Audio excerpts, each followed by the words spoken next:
presteren hebben. Dan wordt het echt in bij en dan gebeurt binnen 3 seconden gebeurt dit. 9 van de 10 waren gestopt met deze blessure en dat zal zo meteen bijna een jaar zijn dat hij niet gevochten heeft. Dan moet je eigenlijk weer helemaal overnieuw beginnen. Dat vergt een enorme mentale kracht.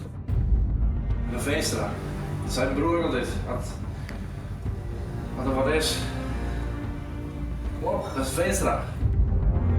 Je moest die eigenlijk nog 400 euro in de maand afpakken. Dat zandbord afhankelijk wie is van het winnen van het geld daarvan. Dat is dat zandbord, dat gevoel maar staan weer. Die kriegen. Ja, dat is. De stap maar vooruit, of wordt het niks. Ja, ik zeg Maar dit zijn sporen. Kijk, dit zijn allemaal leuke naden, we hebben niks mee te maken. Dit ding is maar het worden, financieel ik. Dit mag hem echt stoppen. Deze wedstrijd maakt gewoon winnen.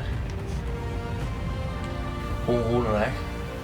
Maar ik ken deze wedstrijd winnen, dus ik ken van deze jongen gewoon winnen. Ik mag gewoon van deze jongen winnen.